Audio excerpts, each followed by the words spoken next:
you walked away from comfort, being elite in 400, the chase 100 and 200. What was the exact moment you decided, and what data, instincts, or conversions made that a no-brainer decision for you? I feel like the COVID year taught me everything I need to know. It just changed my evolution of my career. My body feels still young, and it's just like I know I'm about to change the sports forever.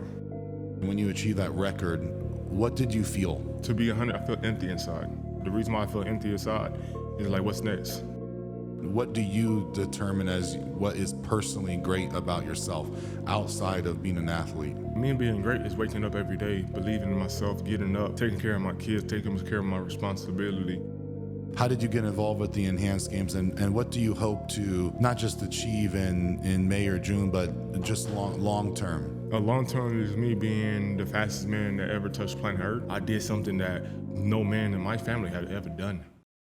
All right, welcome back to another episode of the 1% Club podcast. I'm Sean Freitas, and today's guest is the evolution of speed himself, Olympian, world champion Fred Kerley. He started in the 400-meter specialist, world's bronze, then ran the 400-meter gold, then shocked the sport by switching to the 100 and the 200. In Tokyo 220, ran in 2021, he drops a 9.84 and takes Olympic silver. A year later, world champion on the U.S. soil in Eugene, Oregon. Fred is proof that greatness happens when you refuse to be boxed in, literally. Let's get into this mindset, the pressure, and your playbook. Pressure is everything in life, you know what I'm saying? So I deal with pressure not only from a child. Pressure is what I live by every day. Being adopted and living proof of my pressure. Pressure is rising above occasion, day in, day out. So I live through pressure every day. I didn't know you were adopted, Fred. Yeah, I think adopted that's incredible. By my Indian uncle. Wow. Yes, it was 26 kids in our household. 26? Yes. And that's pressure. Yes. I grew up without a dad, so my grandma and grandpa kind of helped my mom take care of me. I actually moved here with my grandma and grandfather from Hawaii when I was about 5 years old, because getting off of a Hawaiian island is extremely difficult. You normally have like 2 or 3 families living in one household. You got almost like a little trailer park home costing over $1 million, and it's just impossible to make it out. So no, I attribute high attribution to that. So reinvention without permission. So you walked away from comfort, being elite in 400, the chase 100 and 200. What was the exact moment you decided, and what data, instincts, or conversions made that a no-brainer decision for you? I feel like the COVID year taught me everything I need to know. Like, it just changed my evolution of my career. So it's just like, I was training down in the Bahamas.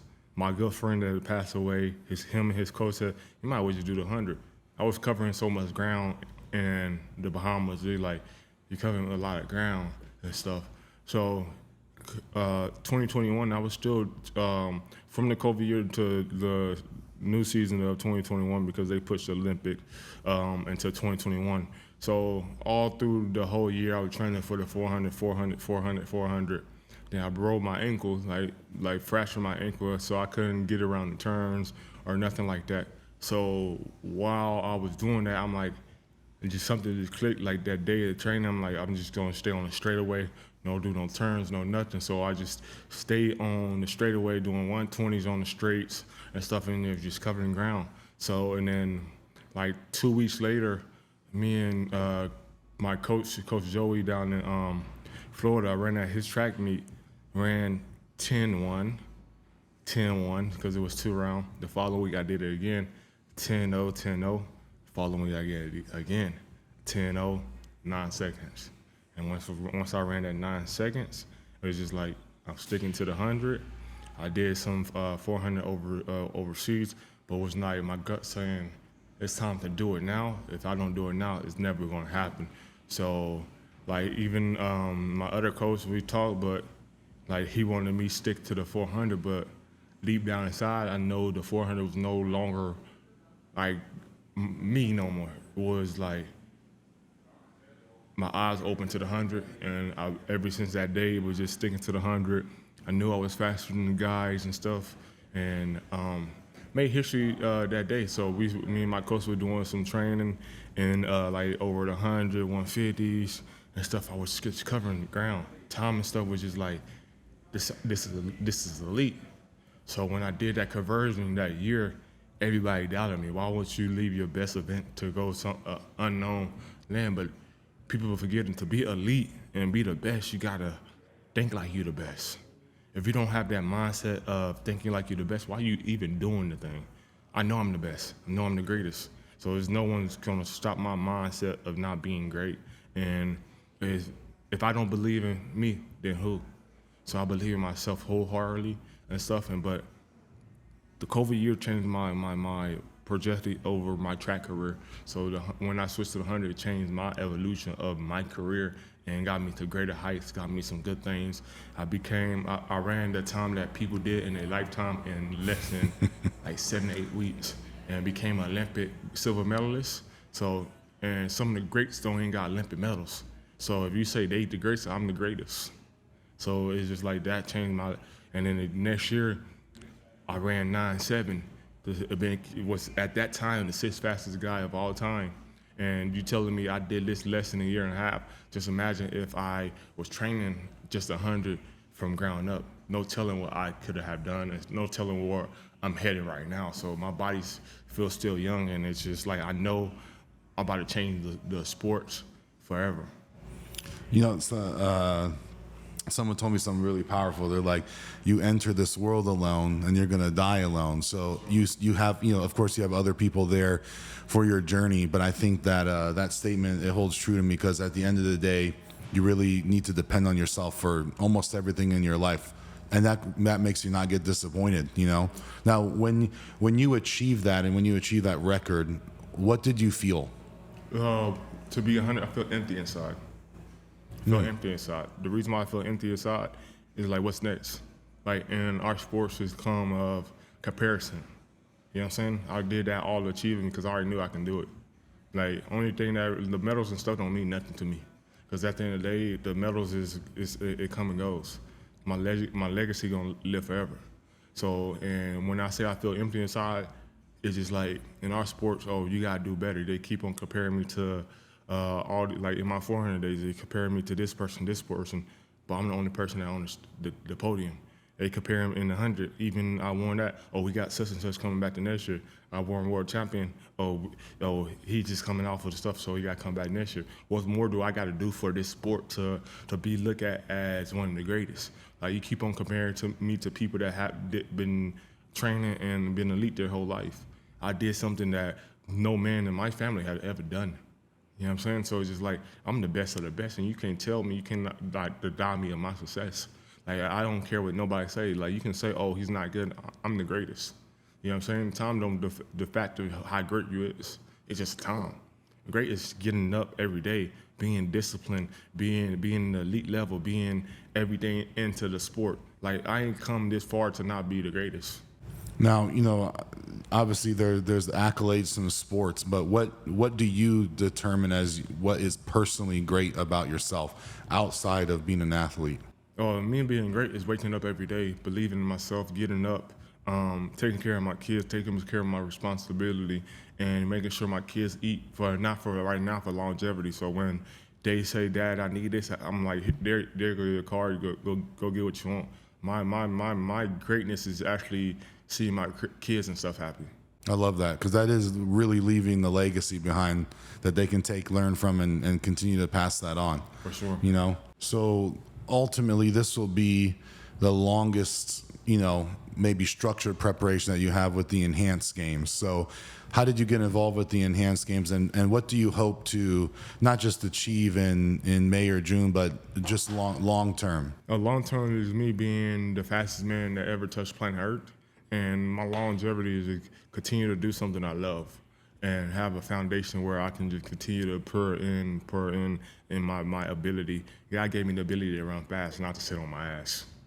So if he gave me the ability to run fast, I'm going to use my legs until it can't work no more. And, explain like what does the enhanced games mean to you personally? Obviously, it gave me an opportunity. It gave me a salary. It gave me an opportunity where I can feed my kids. Longevity. It gave me equity in the company, so I can just, like, once I get done with regular sport, I got money coming in no matter what. So it's just like everything is revolving around money in our world. Without money, you can't really do a lot of stuff. So it's just like I can end up getting that equity to my kids, like through all three of my kids, so they can be good and not have to worry about where the tuitions come from, where if they don't want to go to school, Dad, I want to start this business, I want to do that. Just give them an opportunity to do something. Like I talked to Rich earlier and stuff. I don't think my kids will play sports. You know what I'm saying? It's just like I'm in the position where I play sports to give my kids an opportunity on better life. Absolutely. So I just look at MJ kids. Most of his kids, they ain't had to do sport. They choose to do sport because they're father. But now they business owner, own dad company, or their dad put them in the right position. It's the same like LeBron kids. His kids don't have to play sports. So they choose to play the sport. So I'm just trying to put my kids in a position like that. If they want to do sports, they do sport. If they don't, like I got a $1 billion brand that they can come and be a part of, where they can make money longevity and then eventually start their own foundation when they have kids and stuff, and like, oh, my father started this, so I got to do something to make sure they good for the rest of their life. I'm not working for just my kids, I'm working for their kids as kids too.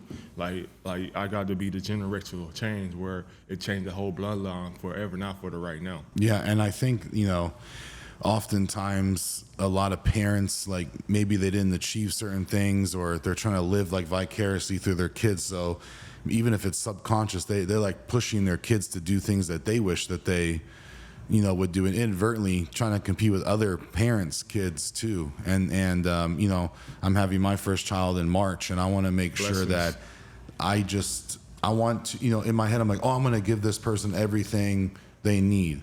That's the wrong way to think about it. Teach them. I'm going to teach them, and they will let me know what they need, because I don't want to make the same, mistakes in my life. And especially not having a dad, I just thought, oh, let me be the best dad. I think I just want to be the right dad, because it's very important that you listen to the needs and wants of people. I've been the father for 10 years. I had my father into 2020. So it's actually hard to try to be there and do your career at the same time. Yeah. Like, it's just like, one got to give, but like, it's hard for me even right now, and try to explain to the kids, baby mother and stuff, like we know more, but like my whole job is still try to make sure my kids and stuff is at a elite stage where I can give it all to them for the rest of their life. Like, I know fatherhood is great, but also it's hard at the same time and stuff. But eventually, like I told my aunt that adopted me, they will understand everything that happening, longevity, but they will not understand the sacrifice that I'm dealing with right now to make sure they is good. And I think often people really undervalue time as their most valuable currency. So, obviously, I own a few businesses, and it's really busy for me. So I'm gonna have to really, when I'm there, I need to be presently there. So if I'm only there for 30 minutes, I need to be locked in for 30 minutes, like I am when I'm in my companies, and that's really important for me. But I think that people mistake time. Like, okay, you can sit next to someone for 6 hours, and both of you are on your fucking phone. How's that time? How's that quality time? That's nothing. You might as well have been working for 6 hours, or you come home and it's completely present for 30 minutes. Like, that's what I need to drive into my head is the power of presence. Yeah, that's something I need to work on myself as a man, as a human being and stuff. I do get consumed in my phone and forget to be present. Sometimes I be thinking I'm present, but I'm not, because I'm like on the phone doing business or opportunities just to make sure I'm good. Like I told Rich earlier, I don't want to chase money no more. You know what I'm saying? Chasing money is never going to be good. So now I just got to put the plays and stuff in the right position where that money chasing other money. Yes. And not me chasing money. So it's just like, I got mentors, but you can have more to put in. All my mentors align all together for the greater good of myself and the greater good of my future. So it's just like I told you 2 weeks ago when we went to that cigarette lounge, I feel grateful for that opportunity because you put us in another position to learn from other people. Not a lot of people do that. So it's like a great honor for me to actually be in that cigar room learning from other people. And had a meeting with Rich today. It was like I feel like it was a good opportunity. So it's just like those are the type of people from a rough childhood to now. That's the type of people I need to be around because Yeah. I don't want to be distracted. Oh, I gotta do this, I gotta do that. No, go put the players right. And he said he's sending me a sheet of all the business ideas that we can come and play and put me in the best position, not for the right now, for longevity. So, and longevity is everything because we're already taken care of right now. We in the right now. So, what 10, 20 years down the line, what like you want to make sure them years is good, not this year, not next year. These years is already good. So how can we think about 10, 20 years down the line and where that opportunity that day changed the course of my thing? And I've been looking at, like, because I read a lot on social media, YouTube University and stuff. It's just like most of the billionaires, they ain't become rich until 35, 40 or later on. I think it's like 45 Yeah, so it's just like, is the average age of a so millionaire, you know? So right now, I seen millions. I seen a couple of people with billions and stuff. I'm trying to get to a T. So how can I get to a T? By learning from all the mistakes that people made and learning from the good mistake that people made too, to get to the T. So those my, like, you know what I'm saying? That's my pressure right now. Yeah. That's my pressure. Because I'm living proof right now. I own houses. You know what I'm saying? I'm not a materialistic thing, but you got to treat yourself sometimes. So it's just like, I think I'm good, but I can be better. Yeah. And I think, I've definitely myself been placed in circles of the wrong people. So one thing I always stand behind is for me, I'm the biggest person on integrity for sure. So if I get crossed over one time, it's almost like I can never forget it again. Yeah. And also on the other side is the people that you surround yourself with. Yeah, you can always relate it to business, but I listen to everything they say. I study everything they do. And when they do things that don't match the words that come out of their mouth, even when it's in private, I can't help but think, what are you going to do behind my back? Or Sure. What are you going to do when you have adversity? Because I know what I can do. I can withstand 1,000 days of adversity, which I just have gotten through. And so I know what I'm capable of. And I know I can do that without substance abuse. I can do that without alcohol. And I can get through almost anything. So I know I know when my back's against the wall, I can maintain that integrity. And I can't say that about a lot of people. So I'm very careful of who I hang out with now, and making sure that there is a give relationship. So you shouldn't be hanging out with anyone that can't give something to you, but also that you can't give something to them, because then I feel like there's a growth opportunity between two human beings there. There's like a currency exchange of integrity. But if that relationship is not like that, I don't do that anymore.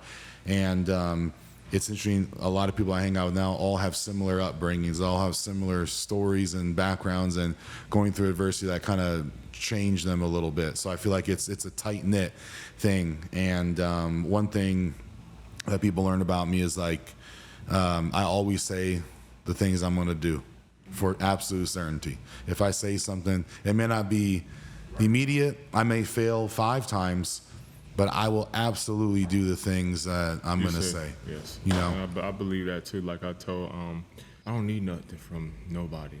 Like, it's all about being respect and making sure you guys in the right position. But one thing I just ask for people, just don't fuck me over.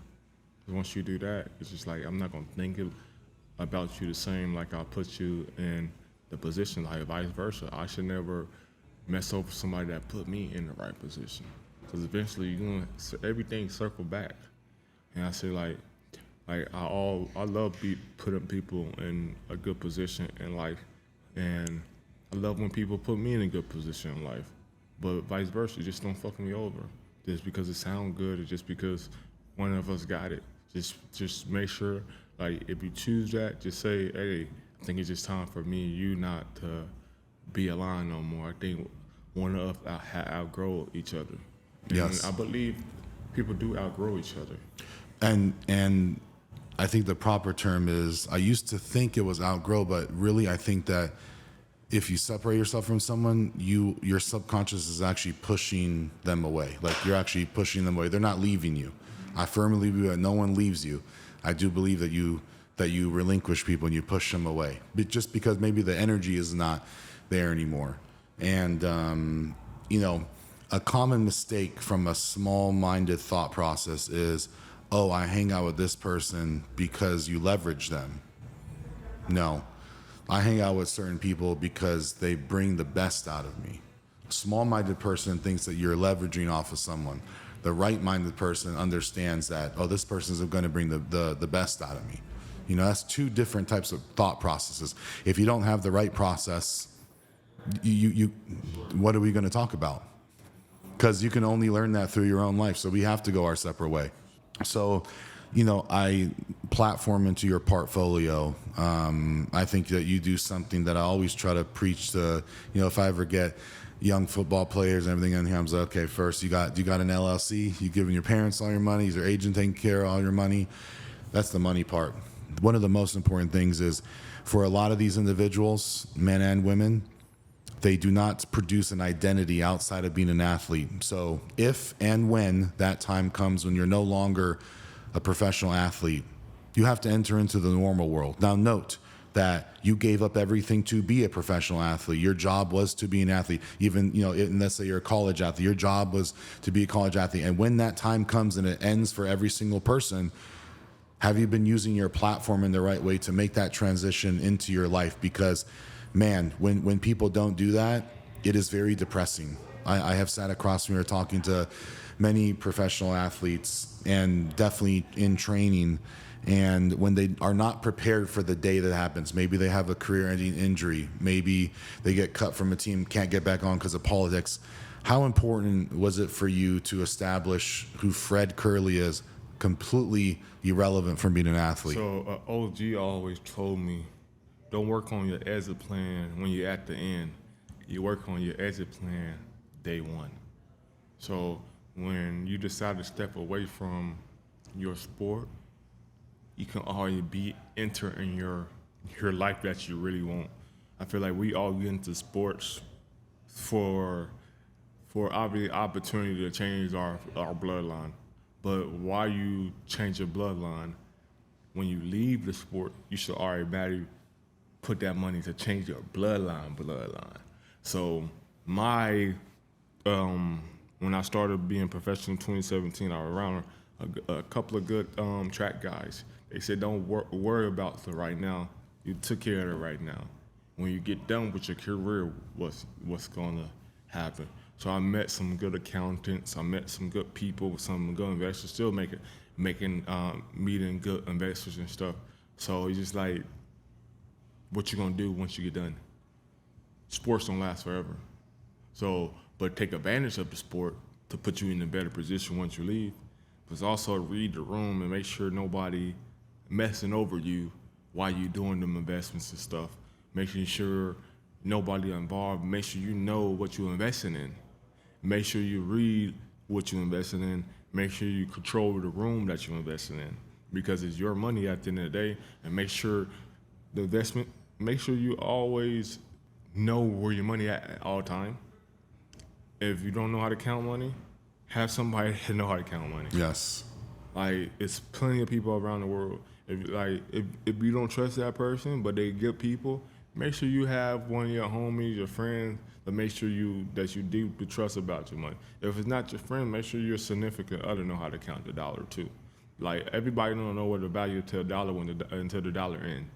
So it's just like, I've been around good people my whole life, and like, not too many people can say that. But from day one, when I turned a pro, but it started out at A&M. Coach had us in business suits and stuff on the plane, because he said you never know who you might sit around.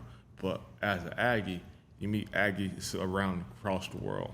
and they want to put you in better positions and stuff each and every day. So being an Aggie is different between because we all united, and that's how I knew my agriculture stuff with farming and all that stuff, and then the other side with business and stuff because I got a business degree and basically structure everything up. But my business degree, my business stuff really started at in high school. I had a store called Curley, the Curley store. Everybody come to the Curley store to buy their candy, Gatorade, and that's when the 5-hour energy drink just came about. So everybody came to me to buy stuff, like locker room full of candy and everything. Like instead of the school store, they come to the Curley store. So it's just like, hey, it just gave me form of a business mindset and get away from stuff. So I've always been a hustler no matter what. And that's gave me the business idea to, let me use my sport to take care of my life. But once I enter my real life, you gotta make sure that you can sit on a throne when you get done. Because I don't want to be working. That's why you hire other people to work for you to put everything. But like I say, you gotta know where your money going at all the time. Like, I started a ranch, but I don't want to be around the ranch every day. Just like I don't want to be around the city every day. So sometimes I want to be on vacation. And somebody asked me, you got multiple houses, you run around? I said, no, because I never know if I want to pop up at that house. Yeah. You know what I'm saying? So it's like it's difficult to live a blessing life. You know what I'm saying? But I work hard for the life I live. So, obviously with the enhanced games, we partnered up with them and do testing with you guys, blood tests, strength tests, physical therapy, private chef, nutrition, strength conditioning. How different has that process been than maybe some things that you've used to do in the past? The process has been smoother. When I say smoother, like everything that at Project Wellbeing is all in one. So instead of like when you go to like a regular gym, you got just the gym. Now you gotta go find your PT. Now you gotta go find the chamber. Now you gotta go find the sauna. Now you gotta go find the cryotherapy. It's just like, and you gotta go hire your chef or you gotta cook yourself. But when you got everything in one, it make it so easy. You don't gotta spend millions of dollars in this one location and spend another $1 million in this location and then spend another $1 million in that location. Everything come at once, so it made my body so smooth where I don't gotta be in the car all day and driving to these locations. I can come from the track to Project Wellbeing and go home and waiting for the food to be ready. So it's like it's a smoother transition, and having everything as one and paying one fee and not 20,000 different fees and make sure everything just come out is just a blessing. And then enhanced game and make it smoother where they pay for everything and you don't got to worry about nothing else. It's just a smooth transition, just being in one location, and you got everything at Project Wellbeing. I'm glad you think it's smooth. I always laugh and say, as long as it seems relatively smooth for the customer, we'll deal with the complexity on the back end. Because it's really like not having even about me being here. It's smooth. I don't got to worry about. I can come in the morning, go to the chamber, sleep in the chamber, wake up, go to the gym the next hour, come back, go to get my protein drinks and stuff. It's just smooth, and then go get in the mineral tub. Like, basically, I can be here all day after training and do everything, and then go home and have lunch and stuff ready, have dinner and stuff ready, all from being in one location. And I realize, so, I've worked with so many athletes, and I'm like, what's the number one reason? It was actually not money that people weren't doing things. It was, I only have a certain amount of time. Especially if you're a busy business person, there's no way. I mean, you're going to struggle driving to one additional place. There's no way you're going to 3 a day. So you'll just cut that stuff out. So I'm like, how can I optimize the health of a human being in the quickest, fastest, most effective way? And I slowly just started to continue to bring things just in. In the car all day, just traveling back and forth to all these. It's going to put more stress on the human body. It don't matter if you don't even do sports. You just put more stress on the human body. Just sitting in traffic, and where you can be at this location, you get everything done within how many hours you got, and now you had to hop in the car. Oh, I got to rush to this next location. That's what we was doing. oh, I gotta get a massage from this other place. You got PT right here, you got massage, you got the therapy. I mean, red light therapy. You got everything in here that an athlete need. You even got the turf field in here. Like you can't go wrong. You got free weight and you got machines and stuff, and then you got the DEXA scans that we all do on the regular. So it's just like you got the blood work and everything. Yeah, I try to So, and he's like, I can't do it. I don't have time. Okay, I'm gonna send someone to you. I even got private drivers. Private driver, I'm gonna come pick you up. It's smooth. What do you need to do? Like people think that, oh, it will cost money. It costs money, but for most people, they want to have a solution. I am this busy. I have this amount of time. Okay, what can I do to help this person, this individual, with their specific needs? And it's the same thing as an athlete. An athlete is an entrepreneur. Mm-hmm. For sure. An entrepreneur is an entrepreneur. I feel like they should work out like an athlete. And that was where the blend happened. I'm like, why is this group of people, pro athletes, receiving different modalities and techniques than a normal person? So I was like, we treat everyone the same. Everyone is the same to me. Every person pays the same. It's all the same because it's made for everyone. It's made to optimize you. You're just going to do a lot more physical activity than a normal person would, and your capabilities are higher, but really you're getting the same thing that this person would. And that's where I felt like, okay, I have something that can be scaled and can be great, because I want this to be the largest human performance center in the world, collectively, with the locations, not for the size of the company, but if I can imprint my footprint all over the world, now I can help multiple people all over the world. So it's a double-sided question. I want to be the biggest. Why do I want to be the biggest? So I can help the most people. So it's not blockaded by I want to be the biggest so I can make $1 billion. That comes with being the biggest. That comes with helping the most people, right? That's secondary. If you're good at business, you're gonna make money, but you need to, no matter what. You need to focus on your mission. You need to focus on your vision, right? You'll get burnt if you're trying to make money. You'll be burnt out. You'll get burnt out. Plain and simple. Most people fail as an entrepreneur because they go in and I just want to make money.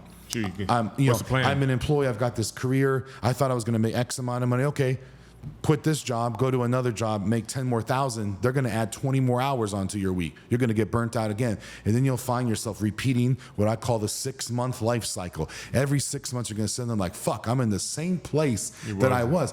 Why? I'm just chasing a little bit of money. No, chase your purpose, get your vision higher. Understand what you understand, but understand your true vision. If you're there to chase money, the cycle always going to be there. But if you got a vision, you got a blueprint of success, that success going to be longevity. And then once you got that one blueprint, I feel like one blueprint really work for all businesses. I feel like it don't stop, but it's just like, how can you do it on the next side, but do it this business 10 times better? Yes. If you could write the Curley rule book in 3 lines for a high performer, 1 rule for speed, 1 rule for recovery, 1 rule for pressure, what would they be? Okay, name the first one again. 1 rule for speed. Speed. Fred Kerley. The next one? Recovery. Recovery, you gotta make sure greatness. Recovery is basically greatness. Without recovery, you don't get the speed and you don't get nothing else. You gotta make sure the recovery part is actually more important than training sometimes. And then 1 for pressure. Pressure is Fred Kerley again. I live through pressure every day. Pressure, you gotta understand pressure. And once you understand pressure, you destroy pressure. Now, when it's all said and done, what does a great decade look like? And what would you tell 16-year-old Fred who's about to bet on himself for the first time? This decade gonna be one of the beautiful decades of my career. I changed the evolution of sprint. I changed the evolution how people think about being great. I turned all my medals to gold. I changed history. We getting paid more now. Fred Kerley did something that nobody in sports did. He's the first billionaire in track and field. Fred Kerley is him. Fred Kerley changed a lot about the sport for the greater good. He sacrificed something that people weren't willing to do. and change it for the better of now for himself, for the generation to come. I love that. I love that. No, I appreciate you, man. Thank you so much for doing this, and I love being able to work with you. I love it too. It's Thank you. You open my mind up to every day I can come in to talk about you about anything, and you basically make my mind clear. Like I told, training and shit is easy, man. Yeah. I mean, I don't want to be egotistical, but I would consider myself one of the greatest trainers of all time because I can produce results. But I did that for such a long time, got really great at that. I was like, I think I need something more. That's when like that, not even life coaching, but that mindset came in. Is like, what am I giving? You're going to come in here, we're going to get that working, but what am I able to provide you in a spot that no one else is going to be able to give you? I literally told my girl this morning, I said the best thing that ever happened, like these last 6 weeks, I can train, and I actually, she know now, like we're out the gym every day. Like, I can work out 24/7 every day, like 7 days a week, and she know that. I'm stress free, like, and that's what I think I needed again, and not repping around into all these different like training locations and stuff. I'm stress free. I don't got to worry about everything come out. She know where I'm at.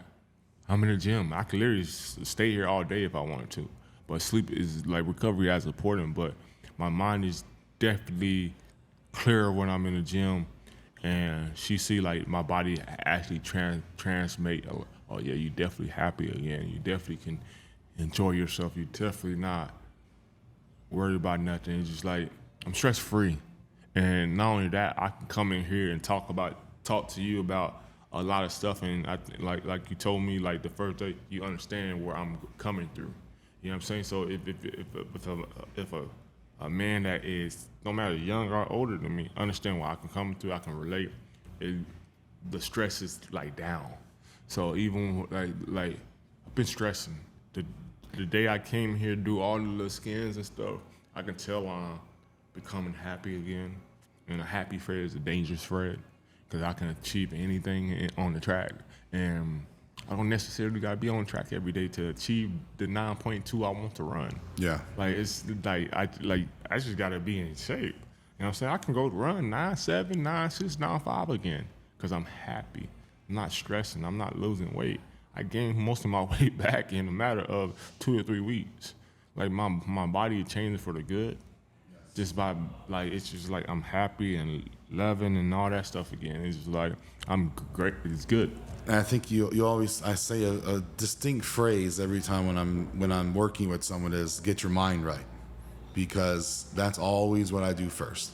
You gotta understand, people are coming in here to me and they're broken in a sense of maybe they've been injured, but they're broken mentally and spiritually, and I can pick up on that instantly. I'm like, this person's broken.